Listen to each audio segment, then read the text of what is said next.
శుక్లాం వరదరం విష్ణుం శశివర్ణం చతుర్భుజం ప్రసన్నవదనం ధ్యాయే సర్వవిఘ్నోపశాంతయే. గురు బ్రహ్మ గురు విష్ణు గురుదేవ మహేశ్వర గురు సాక్షాత్ పరబ్రహ్మ తస్మై శ్రీ గురువే నమః. హరి ఓం.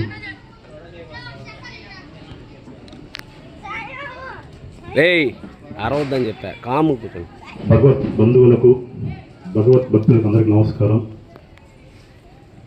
ఓం నమో వెంకటేశాయ. గోవింద గోవింద. గత సంవత్సరమే ఇదే దసరా మహోత్సవాలలో శ్రీ మహావిష్ణువు యొక్క గణములను మనం ఇక్కడ ప్రవచనం చేయడం జరిగింది. భాగవతం అంతర్గతంగా గజేంద్ర మోక్షం, మహాలక్ష్మి అమ్మవారి వైభవం. మరి ఈ సంవత్సరం మనం లలిత అమ్మవారి వైభవాన్ని, ఆమె ఎందుకు ఆవిర్భవించింది అనేటువంటి దాన్ని ముఖ్యమైనటువంటి విషయాలు ఎక్కువ సమయం తీసుకోకుండా మీకు 5-10 నిమిషాల్లో ఆ వైభవాన్ని, ముఖ్యమైనటువంటి విషయాల్ని మనం ఇక్కడ తెలుసుకుందాం. అమ్మవారి వైభవాన్ని. నమో నారాయణాయ. శ్రీమాత్రే నమః. పరదేవతా స్వరూపమైనటువంటి లలిత పరాభట్టారిక అమ్మవారి వైభవం చెప్పుకోవడం చాలా అదృష్టం. మనం ఏడడం మనకు అదృష్టం. అమ్మవారి వైభవం వరలక్ష్మి వ్రతముల చేత ఆమె సంతృప్తి చెందుతుంది. వరలక్ష్మి వ్రతములు అంటే ఏంటంటే ఆడవాళ్ళు చేసుకునేటువంటి వ్రతాలు 2 విధాలుగా ఉంటాయి. ఒకటి ఏంటంటే వివాహానికి ముందు, వివాహానంతరం చేసేటువంటి వ్రతములు అన్నమాట. వివాహానికి ముందు ఏంటంటే నాకు చక్కటి భర్త కావాలి అనుకునేటువంటి వాళ్ళు ఆడవాళ్ళు చేస్తారు. వివాహం అయినటువంటి వాళ్ళు చేసేటువంటిది ఏంటంటే నా యొక్క సౌభాగ్యము బాగుండాలి, ఇంట్లో ఉండేటువంటి పుత్ర పౌత్రాది అభివృద్ధి బాగా ఉండాలనేటువంటిది వాళ్ళు కోరుకుంటారు. సౌభాగ్యము అన్న మాటకి అర్థం ఏంటంటే ప్రతిస్థానము నిలుపుకొనుట, అంటే ఆయన యొక్క ఆయుర్దాయము బాగా ఉండాలని కోరుకొనుట. పుత్ర పౌత్రాది అభివృద్ధి అంటే నా యొక్క బిడ్డలు, నా యొక్క సంసారము బాగుండాలి అనేటువంటి కోరుకోవడం. మరి సౌభాగ్యము అన్నదానికి అర్థం ఏమిటంటే చూడండి,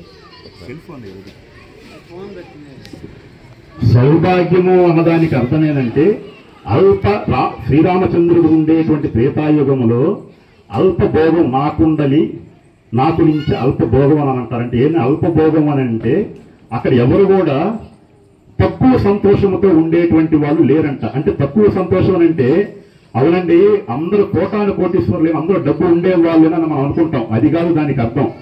అల్పభోగం అని అంటే భగవంతుడు ఇచ్చినటువంటి వాటితో సంతృప్తి చెందడం. అంటే నాకు ఇది లేదు అది లేదని కాకుండా నాకు మహానుభావుడు ఈ విధంగా ఇచ్చాడు, దాంతో నేను సంతృప్తి చెందుతున్నాను, నాకు ఇంకేం పని లేదు అనుకునేటువంటి వాళ్ళు ఎక్కువ. ఆ విధంగా అమ్మవారు తలుచుకునేటువంటి వాళ్ళు అల్పభోగం అంత ఇబ్బంది లేకుండా అమ్మవారి యొక్క అనుగ్రహాన్ని సంతృప్తిగా పొందుతారన్నమాట. ఆమె ఎందుకని సంతృప్తి పొందుతుంది అని అంటే ఆమె యొక్క నామాలలో సువాసిని అర్చన ప్రియాయ నమః ఆమె నామాల్లో ఉండేటువంటిది. సువాసిని అన్న మాటకి ఒక అర్థం అనేటువంటిది మనం తెలుసుకోవాలి. ఎందుకంటే పెళ్లి కానిటువంటి వాళ్ళని సువాసిని అని అనరు, పెళ్లి అయినటువంటి వాళ్ళని సువాసిని అంటారు మహిళల్ని. మరి పెళ్లి అయినటువంటి వాళ్ళందరూ కూడా సువాసినితో లెక్కొస్తారంటే వాళ్ళందరూ కూడా రారు. ఎందుకనంటే దానికి ఒక నియమం ఉంది, ఒక క్రమం అనేటువంటి ఉంది.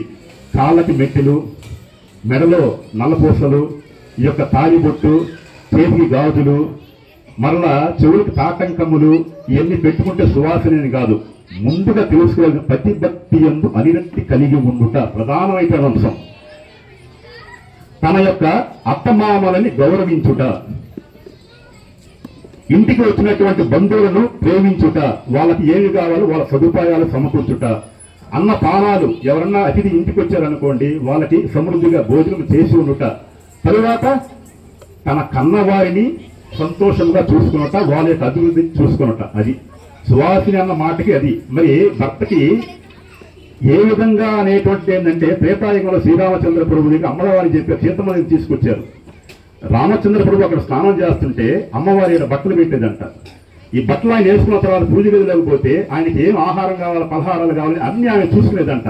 అందువల్ల ఆమె సువాసిని.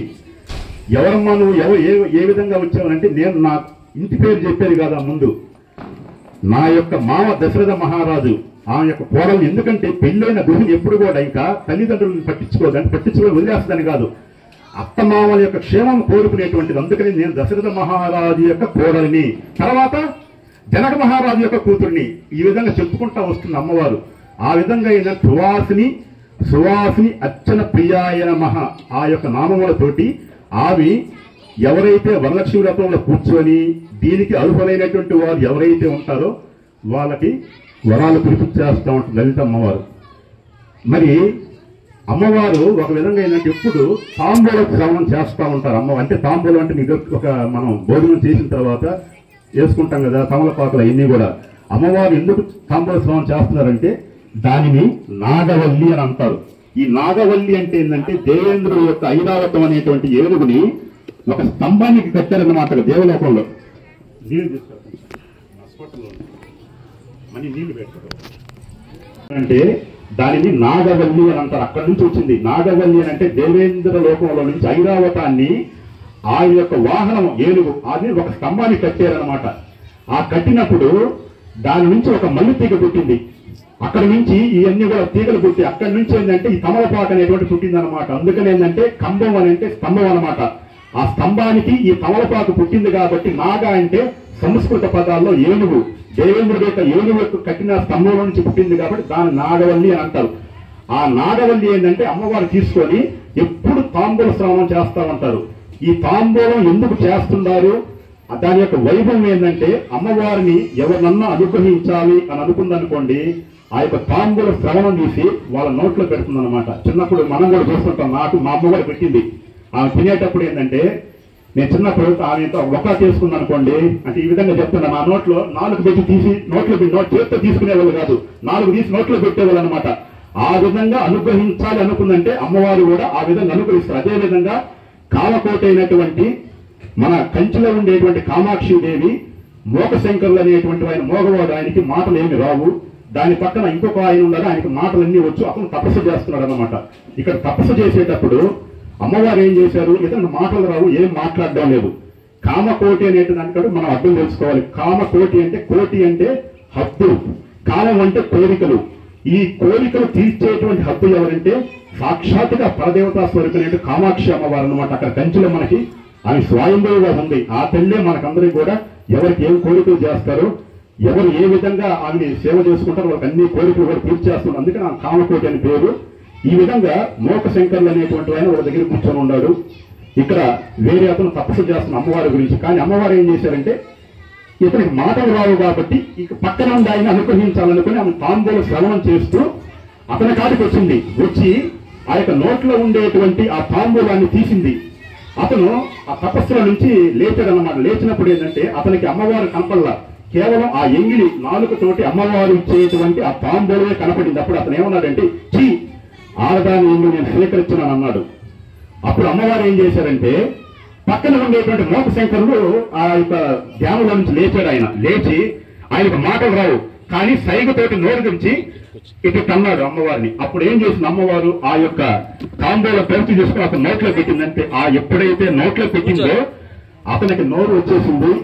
పాదాంత పర్యాంతం తల వరకు అమ్మవారి యొక్క వైభవాన్ని, పాదాల గురించి కానీ ఆ యొక్క చేతుల గురించి కానీ ఆ యొక్క శిరోజాల గురించి కానీ మొత్తం 500 శ్లోకాలు అతను రచించాడన్నమాట అమ్మవారి వైభవంతో. మీరు ఈ మాటలు బాగా పట్టుకోవాలి. 500 శ్లోకాలు రచించిన తరువాత మోక శంఖ పచ్చికం అని అంటారన్నమాట దాన్ని. అతను ఏమన్నాడు అమ్మవారితోటి, నా నోరు తీసేసేయమన్నాడు. ఏమన్నాయన ఆ విధంగా అన్నావనింది. అమ్మా నువ్వు నాకు నోరు ఇచ్చావు, నీ గురించి 500 శ్లోకాలు నేను రాశాను, కానీ ఈ మాట నా దగ్గర ఉంటే పక్కన గురించి వేరే మాటలు నాకు మాట్లాడకూడనట్టు మాటలు నాకు వచ్చేస్తాయి, కాబట్టి నాకు అటువంటి నోరు అవసరం లేదు, తీసేసి అని చెప్పేసింది అనమాట. అప్పుడు అమ్మవారు మళ్ళా ఏం చేశారు, ఆయన నోరు తీసేసింది అనమాట. ఆ విధంగా ఇప్పుడు అమ్మవారు అసలు ఎందుకు ఆవిర్భవించారు అనేటువంటి దానికి ఏంటంటే ఒక కథనం అనేటువంటిది ఉంది. పరమశివుడు నీకు దక్షయజ్ఞంలో నుంచి రావాలి. దక్షయజ్ఞంలో అమ్మవారు సతీదేవి ఏం చేసింది, దక్షయజ్ఞం చేసినప్పుడు పరమేశ్వరుని ఆయన ఆహ్వానించినప్పుడు అమ్మవారు ఏం చేశారు, ఆ సతీదేవి ఏమండి తండ్రి కదా ఆయన పిలవకపోయినా పర్వాలేదు, ఆయన మీద కోపం నాకు ఉండకూడదు, నేను పోతాను అనేది. పరమశివుడు ఏం చేశాడు, వద్దు అని చెప్పాడు. వినలా, సరే నీ ఇష్టం అని చెప్పేశాడు. ఆమె పోయింది. పోయినప్పుడు దక్షుడు ఆదరించాలి ఆమె దాక్షాయని అని కూడా అంటారనమాట, దక్షుడు కూతురు కాబట్టి. కానీ అతనికి ప్రేమ లేదు. ఎందుకంటే పరమేశ్వరుడు అనేటువంటి వాడు ఆయన ఒక యాగంలో వచ్చినప్పుడు నన్ను గౌరవించలేదనేటువంటి కోపంలో దక్షుడికి పరమేశ్వరుడి మీద యొక్క ప్రేమ లేదు. కాబట్టి కూతురు వచ్చినా కూడా ఆమె దగ్గరకు తీసుకోవాలా, దూరంగా పెట్టేశాడు. కాబట్టి ఆమె ఏం చేసిందంటే యాగం అయిపోయిన తర్వాత నా భర్తని అవమానించావు కాబట్టి ఇక నేను ఈ లోకంలో ఉండనని చెప్పేసి అగ్నిలో ఆహుతి అయిపోయింది. ఆహుతి అయిన తర్వాత ఆమె యొక్క యోగాలోకి ధ్యానం చేసుకుంటా అంటే దేవతలంతా కూడా ఏంటంటే వాళ్ళు శరీరాన్ని విడిచిపెట్టేశారంటే ఇంకా మనలాగా కాలం అయిపోయినట్టు కాదు.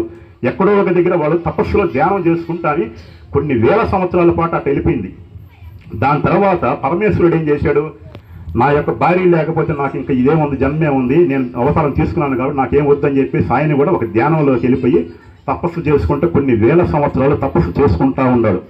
ఇప్పుడు మన్మధుడు ఏం చేశాడంటే తన పరిధిని దాటి పరమేశ్వరుడు యొక్క ధ్యానాన్ని భంగం చెయ్యాలా అని ఒక సంకల్పం చేసి అతను ఒక బాణం వేశాడనమాట మహాశివుడి మీద. ఆ బాణం తగలగానే మహాశివుడు నిద్రలేచాడు. నా ధ్యానాన్ని నువ్వు భంగం చేస్తావని చెప్పేసి పరమేశ్వరుడు అతనికి కోపం కలిగి మూడో కంటి చేత అతను భస్మం చేసేసాడు. భస్మం చేసిన తర్వాత ఈ యొక్క బ్రహ్మ ఉన్నాడు కదా, అతను గమ్ముగా ఉన్న చతుర్ముఖ బ్రహ్మ అతను ఏం చేశాడంటే అతనికి ఒక కోరిక కలిగింది. ఈ యొక్క భస్మాసం చితి ఉంది కదా, బూడిద ఉంది కదా, దాంట్లో నుంచి ఒక ప్రాణాన్ని నేను తయారు చేయాలని అతను కోరిక పుట్టింది. ఎందువల్ల కలిగిందో మనకు తెలియదు. చూడండి ఇదంతా కూడా అతను ఏం చేస్తాడు, ఈ నేల మీద పడ్డప్పుడు ఆ తడి అనేటువంటిది ఉంటే అక్కడ జామం వల్ల అది ఏ విత్తనమైనా కానీ, అది మామూలు టెంక కానివ్వండి, యాపాకు కానివ్వండి, ఏదైనా సరే అక్కడ నుంచి మొలకెత్తి సృష్టి అనేటువంటిది జరుగుతుందన్నమాట. కానీ వాడు ఏం చేశాడంటే ఆ విషంగుడు అనేటువంటి వాడు రాక్షసుడు దీన్ని సృష్టిని ఆపాలనుకునేసేసి దాన్ని ఆర్ద్రత లేకుండా చేసేసాడు మనుషుల్లో ఆర్ద్రత అంటే ఏంటంటే తడి లేకుండా ఉండుట. ఆర్ద్రత అనే మాటకి ఏంటంటే తడి లేకుండా ఉండుట. మనిషిలో తడి అనేటువంటిది ఉంటే సృష్టి పెరుగుతూ ఉంటుందన్నమాట. ఇప్పుడు ఆ జామకాయ మొలకెత్తల, అదేవిధంగా ప్రకృతిలో ఈ యొక్క మైదుల సృష్టి అనేటువంటిది మొత్తం ఆపేశాడు. పురుషాంగంలో ఎవరికారు ఏమి లేకుండా చేసేసాడు. ఈ విసుక్కు ఏం చేశాడంటే మగవాళ్ళలో ఉండేటువంటి వీర్యాన్ని ఆపేసాడు, బయటికి రాకుండా ఆచుకుంటూ ఉంటుంది. అది ఎట్లాగంటే ఇప్పుడు ఒక సముద్రం ఇస్తాడు, ఆవిర్భించినప్పుడు అదంతా కూడా ఎర్రగా ఉంటది. ఎక్కడి నుంచి తూర్పు దిశగా సూర్యుడు ఉదయించినప్పుడు పడమర వైపు సముద్రం ఎంతవరకు అయితే ఉందో అంత ఎర్ర కాంతులతోటి ఆ యొక్క సముద్రం అంతా ఉంటుంది సూర్యకాంతితోటి. అది కొంచెం పైకి పోయింది అనుకోండి గోల్డ్ కలర్ లోకి మారుతుంది, పసుపు కలర్ లోకి. దాని తర్వాత సూర్యకాంతి మనం చూడలేం. మన యొక్క మాంస నేత్రము ఆ యొక్క కాంతిని చూడలేదు. అదేవిధంగా పరదేవతా స్వరూపమైనటువంటి అమ్మవారు వ్యాస భగవానుడు ఏంటంటే సహస్ర సూర్య కోటి కాంతులు ఏ విధంగా అయితే ఉంటాయో ఆ విధంగా అమ్మవారి యొక్క తేజస్సు ఆ విధంగా ఉంటుంది అని చెప్పి వ్యాస భగవానుడు మనకు తెలియజేశాడు. మరి అటువంటి అమ్మవారిని మనం చూడాలంటే మన యొక్క మాంస నేత్రం చాలదు. తార అంటే పైన సహస్ర కోటి కాంతులతో ఉండేటువంటి తార, అదే తార కిందకి దిగి వచ్చిందనుకోండి దాన్ని అవతార అని అంటారు. కానీ త్రేతాయుగంలో శ్రీరామచంద్రుడు మనం అనుకునేటువంటి విధంగా కేవలం ఆ యొక్క ఋషుల్ని కాపాడేదానికి ఈ దశరథ మహారాజుకి పుత్రులు లేరు అనేటువంటి దానికి యజ్ఞ యాగాదులు చేశారు. దానివల్ల శ్రీరాముడు అవతారం తీసుకున్నాడు వైకుంఠంలో నుంచి సాక్షాత్తుగా శ్రీ మహావిష్ణువు మనం అనుకుంటాం. అది ప్రధానమైనటువంటి కారణం కాదు. విశ్వామిత్రుడు చేసినటువంటి తపస్సు. విశ్వామిత్రుడు ఏం చేశాడంటే త్రేతాయుగంలో శ్రీ మహావిష్ణువుని నేను దర్శనం చేసుకోవాలా ఒక యాగం చేశాడు, తపస్సు చేశాడు, వైకుంఠానికి పోయాడు. పక్కన మీరు ద్వారపాలకులు వాళ్ళకి అవకాశం ఇవ్వాల విశ్వామిత్రుడికి. జై విజయులు అతనికి అవకాశం ఇవ్వాల. నిరుత్సాహంతో విశ్వామిత్రుడు వెనక్కి వచ్చేసాడు. ఇట్లా కాదు ఇంకా ఘోరమైన తపస్సు చేయాలని చెప్పి మళ్ళీ తపస్సు చేశాడు. మళ్ళా రెండోసారి అక్కడికి పోయాడు. రెండోసారి అక్కడికి పోయినప్పుడు వైకుంఠంలోకి జయ విజయులు అడ్డు చెప్పల లోపలికి పోండి అన్నారు. లోపలికి పోయిన తర్వాత అక్కడ ఉండేటువంటి వాళ్ళు సేవ చేసుకునేటువంటి వాళ్ళు దేవతలు విశ్వామిత్రుడికి అనుగ్రహం ఇవ్వాల స్వామిని దర్శనం చేసుకునేదానికి. అప్పుడు ఈయనకి చాలా బాధ కలిగింది. ఇది కాదు, ఆ యొక్క వైకుంఠంలో ఉండేటువంటి స్వామి ఈ కిందకి దిగి వచ్చేటట్టుగా నేను తపస్సు చేయాలి, ఆయన నేనొక్కనే సేవించుకోవాలా అని చెప్పేసి అతను తపస్సు చేసి ఘోరమైన తపస్సు చేశాడు. కాబట్టి ఆ శ్రీ మహావిష్ణువు అనేటువంటి వారు ఏం చేశాడంటే అవతారం తీసుకొని కిందకు దిగి వచ్చారనమాట. తారా అవతారం అంటే తారా అంటే మన మాంసం నేత్రంతో చూడనటువంటిది, అవతారం అని అంటే మన మాంస నేత్రంతో చూసేటువంటిది అనమాట. ఆ విధంగా అమ్మవారి యొక్క స్వరూపాన్ని అవతారం అనేటువంటిది ఎందుకు వచ్చింది భూలోకంలోకి అంటే లలిత అమ్మవారు ఈ విషంగుడు విశుక్రుడు ఈ యొక్క మోకశంకరుడు అనేటువంటి ఆయన 500 శతకాలు రాశాడు కదా. దాంట్లో ఏం చెప్పాడంటే ఆయన కూడా ఒక ఆశ్చర్యం కలిగింది పరమేశ్వరుడు గురించి. స్వామి, నీకు ఎందుకయ్యా తెలుపు అంటే అంత ఇష్టం? అమ్మవారు ఎరుపు కాంతులతో ఉండేటువంటి వ్యాసుడు చెప్పాడు. పరమేశ్వరుడు ఎప్పుడు తెల్లంగా ఉంటాడంట అతను. ఆ మోకశంకరుడు అనేటువంటి ఆయన ఒక ప్రశ్న వేశాడు స్వామికి, ఎందుకయ్యా నువ్వంత నీకు తెలుపు అంటే అంత ఇష్టం అంటే, అమ్మవారు ఒకరోజు కామాక్షి అమ్మవారు చిరునవ్వు నవ్వారంట. అంత ఆ యొక్క దంతములో నుంచి తెల్లటి కాంతి ఒకటి ఉద్భవించిందంట. ఆ కాంతికి పరమశం అయిపోయాడు పరమేశ్వరుడు. అందుకని ఏంటంటే ఆయన అమ్మవారిని తీసుకొని వెండి కొండ మీద పెట్టాడు. కానీ ఆ యొక్క కాంతికి ఈ వెండి కొండకి సమ్మేళనం కలగల, ఆయనకి సంతోషం కలగల. మళ్ళా తెల్ల వృషభం ఎక్కాడు అతను, అక్కడ సంతోషం కలగల. తెల్లటి వస్త్రం కట్టుకున్నాడు, అక్కడ సంతోషం కలగల. మొత్తం తెల్ల విభూతి అంత శరీరాన్ని చూసుకున్నాడు, అక్కడ సంతోషం కలగల అతనికి. అందువల్ల ఏంటంటే అమ్మవారి యొక్క దంతములలో ఉండేటువంటి ఆ యొక్క తెల్లదనానికి సమన్వయము ఏది లేదనేటువంటిది కాదు. అంతెందుకంటే ఇప్పుడు మగవాళ్ళ వీర్యము తెలుపు, ఆడవాళ్ళ సౌలికము ఎరుపు. దేవాలయాలు చూడండి, ఎక్కడైనా కూడా ఈ జగత్తంతా కూడా ఎరుపు తెలుపుతోనే గురుకొని ఉంటుంది. దేవాలయాలలో మనం ఎక్కడ ఏ గోడన చూసినా కూడా ఒక పక్క తెలుపు, ఒక పక్క ఎరుపు. అంటే ఎందుకంటే అమ్మవారు అయ్యగారు, అయ్యగారు అంటే తెలుపు, అమ్మవారు అంటే ఎరుపు. మనకెందుకు మనం తినేటువంటి ఇడ్లీ చట్నీల్లో కూడా ఏంటంటే ఎరుపు తెలుపు, పచ్చడి తెలుపు, కారం ఎరుపు అన్నమాట. ఈ విధంగా సమన్వయం ఉంటుందన్నమాట ఈ జగత్తంతా కూడా. అటువంటి సృష్టి అనేటువంటిది లేకుండా ఈ విషం కూడా విశక్తుడు చేసేశారు. ఇప్పుడు ఒక చూడవలసినటువంటి ఒక అడవి మనం ఉందనుకోండి, నేను ఒక ఇల్లు కట్టుకున్నాను అనుకోండి, మిద్ది మీదకి పోయా. ప్రకృతి అనేటువంటిది ఏ విధంగా ఉంటుంది, చుట్టుపక్కల చెట్లు చల్లగా ఉన్నాయనుకోండి, కాసేపు అట్లా కూర్చొని చూస్తూ ఉంటాను. చూసినప్పుడు ఒక ఆనందం కలుగుతుంది.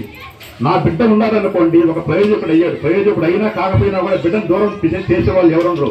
వాడు ఎక్కడి నుంచో వచ్చాడు, ఏదో చదువుకున్నాను డాడీ మద్రాసు నుంచి వచ్చారనుకోండి, ఏం చేస్తామో ఎప్పుడో ఒక 5 సంవత్సరాలకు వచ్చాడు, ఎందుకు మనం కలుగుకుంటాం బిడ్డ, ఒక ఆప్యాయత అన్నమాట. అటువంటి ఆప్యాయతని ఈ రాక్షసులు అనేటువంటి వాళ్ళు తీసేశారు. ఎందుకని? బిడ్డను పుట్టాలంటే ఏం చేయాలా? ఈ స్త్రీ పురుషుల యొక్క కలయిక అనేటువంటి జరగాలి, ప్రకృతి అనేటువంటి కలగాలి. అటువంటి లేకుండా వీళ్ళిద్దరు చేశారు కాబట్టి దేవతలంతా ఏం చేశారు, పూజించబడే దేవతలు వాళ్ళకి అవిషయం అనేటువంటిది లేదు. యజ్ఞ యాగాలను చేస్తేనే మాకు చేసేసిన పూర్ణాహుతి అనేటువంటి దాంట్లో పడితేనే వాళ్ళు ఆహారం అనేటువంటి వాళ్ళు లభిస్తుంది. దేవతలకంతా కూడా యజ్ఞ యాగాలు చేసినప్పుడు అటువంటి యాగాలు జరగట్లా. ఎందుకంటే మనుషులు లేరు, సృష్టి లేదు, ఉండేటువంటి వాళ్ళు చనిపోతున్నారు, మళ్ళా పుట్టడం వల్ల భూలోకంలో ఇంకెవరు లేరు. అందుకని ఏంటంటే ఇప్పుడు వెంకటేశ్వర స్వామి అవతారం తీసుకున్నాడంటే దేనికి తీసుకున్నాడంటే జనాలని కలియుగంలో మనుషులు అనేటువంటి పాడవుతున్నారు, జగత్తు కాదు, సృష్టి కాదు, మనుషులు పాడవుతున్నారు. కాబట్టి వాళ్ళని మార్చేదానికి అమ్మవారు ఏం చెప్పారు, ఈ విధంగా భృగు మహర్షి గ్రంథాన్ని మీరు వెళ్ళిపోయిన ప్రణాళిక చేసి అమ్మవారు వెంకటేశ్వర స్వామి కింద పంపించింది వైకుంఠం నుంచి. ఇది అట్లా కాదు, అసలు సృష్టే లేదు. మరి ఏమవుతుంది, లయం అయిపోతుంది సృష్టి అంతా. అందరూ దేవతలు ఏం చేశారంటే వాళ్ళకి ఆహారాలు లేవు, అప్పటికి అమృతం పుట్టలేదు. అమృతం పుట్టక ముందు మాట అన్నమాట ఇది. వీళ్ళందరూ ఒక యజ్ఞం చేశారన్నమాట, దేవతలంతా కూడా కూర్చొని యజ్ఞం చేసి ఎవరికి వాళ్ళు ఆ యజ్ఞంలో ఆహుతైపోతున్నారు, అందరూ పడిపోయి ఆమెకి చనిపోతున్నారు అనమాట దేవతలంతా. అప్పుడు ఉండేటువంటి వాళ్ళు ఏం చేశారంటే యోగమాయలో ఉండేటువంటి అమ్మవారి ధ్యానం చేస్తున్నారు సతీదేవి, అక్కడికి పోయారనమాట. ఉండే వాళ్ళంతా అమ్మా ఆమె లేపారు దేవతలంతా బిడ్డలు కాబట్టి. ఈ విధంగా లోకంలో జగత్తంతా కూడా లైవ్ అయిపోతుంది. ఈ రాక్షసులు ఈ విధంగా చేస్తున్నారు. వాళ్ళకి నువ్వే బుద్ధి చెప్పాలా, వాళ్ళు సంహరించాలన్న తర్వాత ఏంటంటే అప్పుడు ఆ తల్లి అనుగ్రహించి ఆ యొక్క అగ్ని గుండంలో నుంచి ఆమె బయటికి వచ్చిందన్నమాట. అది లలితాదేవి అమ్మవారు అన్నమాట. ఆమెకి లలితాదేవి అనే పేరు. ఆ సతీదేవి అనేటువంటి ఆమె ఆ అగ్నిగుండంలో నుంచి బయటికి వచ్చింది. కానీ వ్యాస భగవానుడిని ఎవరైనా కానీ అమ్మవారు వైభవం చెప్పేటప్పుడు ఏం చేస్తారంటే పరమేశ్వరుని మనం వైభవం చెప్పాలంటే పాదాల పర్యంతం తల వరకు చెప్పాలి. ముందు పాదాల గురించి చెప్పాలి, మగవాళ్ళ గురించి దేవతల గురించి చెప్పేటప్పుడు. అమ్మవారి గురించి చెప్పేటప్పుడు ఏంటంటే కేశ పర్యంతం పాదం వరకు చెప్పాలి. కానీ ఇక్కడ ఆయన ఏం చేశారంటే అమ్మవారి వైభవాన్ని కోటి సూర్యుడు ఏ విధంగా ఉంటారో ఆ విధంగా అమ్మవారు బయటకు వచ్చారంట. ఆ విధంగా అమ్మవారు బయటకు వచ్చి ఆ యొక్క రాక్షసుల్ని ఆమె అనేక రూపాలలో ఎన్నో రోజులు జరిగింది యుద్ధం. జరిగినప్పుడు ఏంటంటే వాళ్ళకి రాక్షసులకు ఎక్కువ శక్తి ఉంది అమ్మవారి మీద. అమ్మవారు ఒక్కొక్క రోజు ఒక్కొక్క అవతారం తీసుకున్నారు. వీళ్ళేంటంటే దానికి ఎక్కువ తీసుకొని ఈ బండాసురు అనేటువంటి వాళ్ళు వీళ్ళిద్దరికి సహాయం చేశారనమాట. ఈ సహాయం చేసినప్పుడు అమ్మవారు ఏంటంటే ఇట్లా వారాహి అవతారం ఒకటి, బాల త్రిపుర సుందరి, దుర్గా అవతారం, ఇవన్నీ కూడా ఏంటంటే మనకు అవతారాల గురించి వస్తాయి. కానీ ఏంటంటే ఇప్పుడు మనం ఏంటంటే ముఖ్యంగా ఏంటంటే అమ్మవారి వైభవం ఆమె ఏ విధంగా ఆవిర్భవించింది, ఆమె ఎవరు అనేటువంటి దాన్ని మనం ఇప్పుడు చెప్పుకోదలుచుకున్నాం. ఎందుకంటే ఒక వైభవం చెప్పేటప్పుడు సంతోషంగా ముందు ప్రారంభం కావాలి, సంతోషంగానే దాన్ని మనం ముగించాలన్నమాట. ఈ యొక్క అవతారాల గురించి ఆమె ఏ విధంగా యుద్ధం చేసింది అనుకునే దాన్ని మనం ప్రస్తావిస్తే ఏంటంటే ఈ టైం కూడా చాలదు. కానీ అమ్మవారు ఏంటంటే ఈ జగత్తంతా ఉన్నారు. ఎక్కడున్నారు? కంచి కామకోటిలో ఉన్నారు. ఎందుకని చెప్తున్నానంటే అమ్మవారి నిలయం కామాక్షిదేవి కంచి కామకోటి. ఎందుకంటే మనం ఆడవాళ్ళు ఉద్యానం పెట్టుకున్నారనుకోండి, గంటలు అనేటువంటి మోగం. ఈ యొక్క నాభి స్థానం అనేటువంటి చాలా గొప్పది. అమ్మవారు బిడ్డను కన్నారనుకోండి, లోపల ఉండేటువంటి ఆ నాభిలో నుంచి బిడ్డకి ఆహారాన్ని ఇస్తుంది ఈ 9 నెలలు. బయటికి వచ్చిన తర్వాత ఏం చేస్తారు? ఆ నాభిని కట్ చేసేస్తారు. అవునయ్యా, బయటకు వచ్చిన తర్వాత నాభిని కట్ చేసేస్తారు కదా. మరి అమ్మకి ఏంటి అని అంటే ఆమె యొక్క స్తన్యాన్ని పాలుగా మార్చి బిడ్డను పోషిస్తుంది అనమాట. అక్కడ తల్లికి బిడ్డకు ఉండేటువంటి ఇది. అందువల్ల ఏంటంటే ఆమె గోమాదేవి అని అంటారన్నమాట. అంటే ఈ జగత్తంతా కూడా ఆమె యొక్క నాభి స్థలంలో ఉందని చెప్పి వ్యాస మహర్షి చెప్పాడు. అది మనం నిజంగా నేను చూడలేదు, మనకు వైభవంలో చెప్పింది. అది మనం చూడాలి అని అనుకుంటే ఏంటంటే కంచికి పోయినప్పుడు అర్చకులు ఉంటారంట అక్కడ. ఎందుకంటే ఇది బీజాక్షరాలు, అమ్మవారి 24 బీజాక్షరాలు ఉంటాయి. అక్కడ ఒక స్తంభం ఉంటుందంట. ఆ స్తంభంలో చిన్న ఒక గుంట ఉంటుందంట. అది ఎవరిని అనుగ్రహించారంట అక్కడ పోయేదానికి. ఎవరు పెద్దవాళ్ళు విఐపీలు అంటే అక్కడ పోతారంట. దాంట్లో కానీ చెయ్యి పెడితే మెత్తగా ఉంటుందంట రాయి. అంటే అమ్మవారి యొక్క నాభి స్థానం అనమాట. ఈ జగత్తులో ఉండేటువంటిది అదంతా కూడా అక్కడ అమ్మవారిని నిక్షిప్తం చేస్తుంటారనమాట. అది స్వయంభూ అమ్మవారి కామాక్షి మాత. ఆ విధంగా ఈ పాంబో శ్రవణం ఎవరెవరు తీసుకున్నారు, ఏ యొక్క వైభవాన్ని పొందారనంటే దేవేంద్రుడు తీసుకున్నాడు. అందుకని ఇంద్రలోకాన్ని అతను అధిష్ఠించాడు. తర్వాత శ్రీ మహావిష్ణువు తీసుకున్నాడు. అమ్మవారి తాంబూలం ఇచ్చింది శ్రీ మహావిష్ణువుకి. అతను దశావతారాలు తీసుకొని లోకాన్ని రక్షించాడు. దాని తర్వాత వినాయకుడికి ఫస్ట్ మొదటి బిడ్డ కాబట్టి, తన ముద్దుల కొడుకు కాబట్టి వినాయకుడికి ఇచ్చింది. తర్వాత సుబ్రహ్మణ్యం స్వామికి ఇచ్చింది అనమాట. ఎవరైతే అమ్మవారు ఒకటే చెప్పారు వైభవంలో, ఎవరైతే తాంబూల శ్రవణం చేస్తారో గృహిణులు అంటే సువాసిని తత్వం పొందినటువంటి వాళ్ళు, ముందు నేను చెప్పాను సువాసిని తత్వం అనేటువంటిది అర్థం. వాళ్ళు ఎవరైతే తాంబూల శ్రవణం చేస్తారో అమ్మవారు కదంబ వృక్షం అని అంటారు. ఇది ఉసిరికాయే అమ్మవారు అంట. ఆ యొక్క రూపంలో అమ్మవారు ఉంటుందంట. అందుకని శ్రావణ మాసం గాని కార్తీక మాసం గాని ఎవరైతే ఉసిరికాయని తన భర్తకి ఆదివారం సోమవారం అనేటువంటి లేకుండా ఒక ఊరగాయలాగా చేసి పెడతారో ఆ యొక్క తత్వంలో అమ్మవారు ఉండి వాళ్ళకి దీర్ఘాయుష్ ఇస్తుందని చెప్పి మనకు వ్యాస మహర్షి వారు తెలిపారమ్మా. అందుకని ఏంటంటే ఈ రోజు ఏదో 4 మాటలు చెప్పుకున్నాము. ఇదే కార్యక్రమం ఏంటంటే మళ్ళా ఎల్లుండి మనకు ఉంది. అందులో ఎల్లుండి ఏంటంటే చిన్న పాటలతోటి మన అన్నమయ సంకీర్తనలు, భక్తి గీతాలు అవన్నీ ఉన్నాయి. వాటితోటి మనం చెప్పుకొని మళ్ళీ వేరే సంవత్సరం మనకు అవకాశం ఇస్తే అమ్మవారి యొక్క వైభవాన్ని, ఈ యొక్క అవతారాలు ఉన్నాయి కదా అమ్మవారి ఏ రూపం తీసుకొని ఆ బండాసురుణ్ణి వీళ్ళని అమ్మవారు శిక్షించారనేటువంటి దాన్ని మనం రేపు సంవత్సరం చెప్పుకున్నప్పుడు సమయం లేదు కాబట్టి. ఓం నమో వెంకటేశాయ, గోవింద గోవింద అంటే కొంతమంది ఏంటంటే ఎందుకు చెప్తున్నానంటే లలిత అమ్మవారి వేరు, కామాక్షి అమ్మవారి వేరు ఎన్ని అనుకుంటారు. కానీ ఉండేటువంటిది ఏంటంటే ఈ కామాక్షి అమ్మవారు ఆమె రూపం వేరని కాదు. సతీదేవి అనేటువంటి దక్ష యజ్ఞంలో ముందు భార్య పరమేశ్వరుడికి. వీళ్ళందరూ దేవతలు ఆమె ఆవిర్భవించిన తర్వాత ఆమెను ఒక సింహాసనం మీద కూర్చోబెట్టాలి. ముఖ్య విషయం ఇది. సింహాసనం మీద కూర్చోబెట్టాలంటే ఆమె వివాహిత అయినట్టు ఉంటేనే దాని మీద కూర్చోవాలి. అప్పుడు ఈ దేవతలంతా ప్రార్థించి పరమేశ్వరుడి దగ్గరికి పోయారు. వాళ్ళంతా అయ్యా ఈ విధంగా అమ్మవారు ఆవిర్భవించారు లలిత స్వరూపంలో, కానీ ఆ సింహాసనం మీద కూర్చుంటే కానీ ఆమెకు శక్తి రాదు ఈ రాక్షసులను సంహరించేదానికి.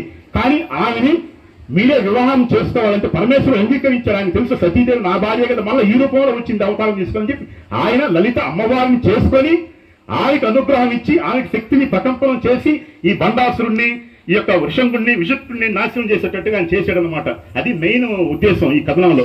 అందులో మిగతా విషయాలు మనకు సమయం ఉన్నప్పుడు మళ్ళా చెప్పుకుంటామా. ఓం నమో వెంకటేశాయ. మనకి ఈ అవకాశం ఇచ్చినందుకు ఈ యొక్క మణికి వాళ్ళందరికీ కూడా సంతోషంగా శుభాకాంక్షలు తెలుపుకుంటూ ధన్యవాదాలు తెలుపుకుంటూ ఈ ప్రసాదాన్ని ఇంకా ముగిస్తున్నాం. ఓం నమో వెంకటేశాయ. స్వస్తి.